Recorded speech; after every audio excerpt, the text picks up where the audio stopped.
What's going on, everybody? My name is Johann Castro for UnknownMMA.com, and welcome to this edition of Afterthoughts, recapping UFC Tampa, headlined by a women's strawweight title eliminator fight. Perhaps one of the most important women's fights of 2019 thus far, between Joanna Jędrzejczyk and Michelle Waterson. The fight pretty much was going to be... They didn't officially call it a title eliminator, but it served as such, basically. The idea was whoever wins this fight is probably going to fight Weili Zhang next. And Joanna Jędrzejczyk did what I think most people thought she was going to do. She did what she was supposed to do. She went in there and she dominated Michelle Waterson in a way that, again, she was supposed to. A way that, the skill set disparity between the two was pretty noticeable early on in that fight. Joanna, obviously, the championship pedigree, she has that medal. She's been in 5-round fights before, and she's been through the ringer. Michelle Waterson, even though she's been in the best form of her career as of late, she has not fought anybody to the level of Joanna yet. This was her first real striking test. Rose Namajunas, when they fought, Rose employed grappling a lot more. So this was Michelle Waterson's first real test against somebody whose striking was just way too much for her. And Michelle had some good moments, but that fight was Joanna's from start to finish. I gave her all 5 rounds. 2 of the 3 judges gave her all 5 rounds. So I think due diligence was served.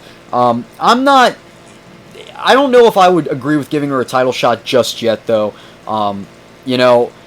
Very impressive win, but like I've said countless times already, I think, you look at that division, Tatiana Suarez, I think, is the most deserving contender, as is, you can make an argument, I don't know if I'd particularly agree with this, but you can make an argument for Rose Namajunas, considering she beat Joanna twice, and prior to the slam knockout against Jessica Andrade, she was winning that fight, arguably. So, there is some argument there. It's going to be interesting to see what actually happens with that division, because right now, Tatiana is still injured with her neck injury. Joanna, it appeared that she broke her foot in that fight.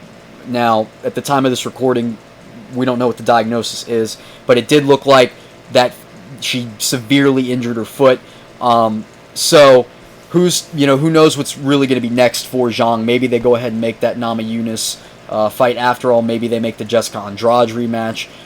Maybe she goes up and fights Valentina Shevchenko.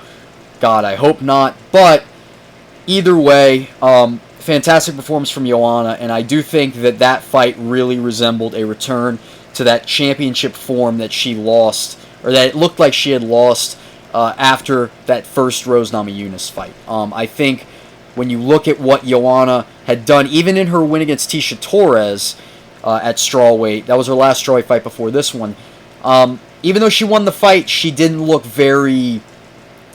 I hate to say she didn't look impressive because she swept the scorecards, but it almost looked like that bite was taken out of her by Rose. Rose kind of defanged the snake, so to speak. But I think that performance last night really, Joanna took that time off. She sharpened her skills back up, and I think she is back in that championship form. So it'll be interesting to see what happens with her going forward. As for Michelle Waterson, it's unfortunate for her that she lost, of course. I don't know if this really, I don't want to say she's now locked in as a gatekeeper, because I do think she could make a run back to the top.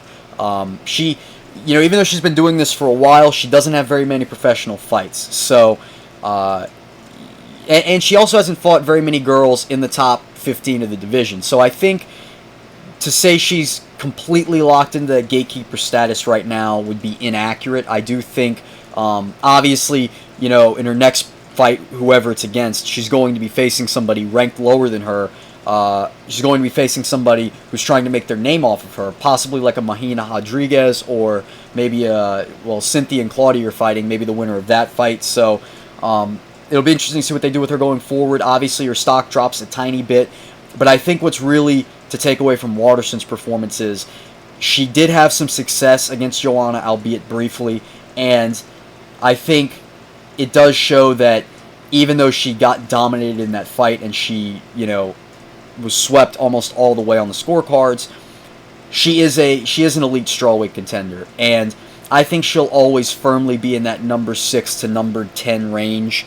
I don't see her beating anybody ranked above number 5. I can't see her beating Bailey, Tatiana Rose, Andrade, obviously Joanna, any of them. But I definitely think she's still going to be a top 10 contender moving forward.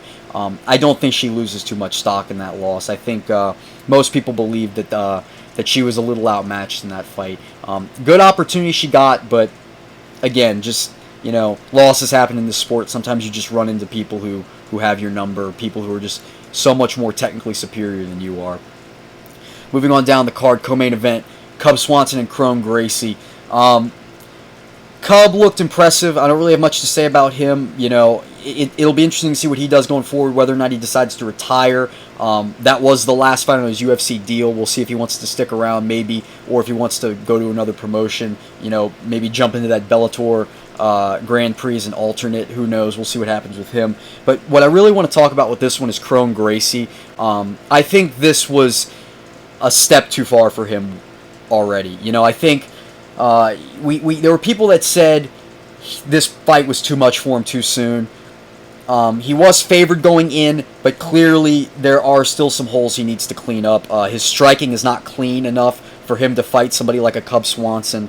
I think going forward he's got a very bright future. I can definitely see him being a top contender soon. But when you're a jiu-jitsu stylist and you don't attempt traditional double legs and single legs and you just try to pull guard the entire time, you're not going to win very many fights. So I think he definitely has a lot of things he needs to polish up on, definitely work on that striking. This was just a step too far for him right now. I think moving forward you got to give him maybe a guy like a Steven Peterson, a guy who's in that like mid-range, mid-tier, mid-card guy. And then we'll see what happens with him going forward. But I think Cub was just a little too much for him right now, right off the bat. And I want to finish this up with Mackenzie Dern and Amanda Ribas. That fight went none of the way I expected it to. I thought if that fight was going to be on the feet, it was going to be Dern dictating it. I thought Dern's power was going to be the influencer on the feet. I definitely did not expect... I mean, Amanda Ribas looked so sharp on the feet. We got to remember, Amanda Ribas is a jiu-jitsu fighter herself. So the idea, I thought, was Dern's going to take this fight down, and then, Ribas is going to try to use her bottom game to win. And if it stays on the feet, Dern's going to try to use that power she has in her overhands to try and floor Amanda Ribas and then maybe jump for a submission once the fight's on the ground. I definitely did not expect to see Amanda Ribas be that sharp on the feet. She's the real contender moving forward at 115. She's really the one you need to look out for. I think she's already worthy of a ranked opponent in her next fight. Maybe like a Courtney Casey would be good for her. And as for Mackenzie Dern, now I know this was a long layoff. She, had a baby.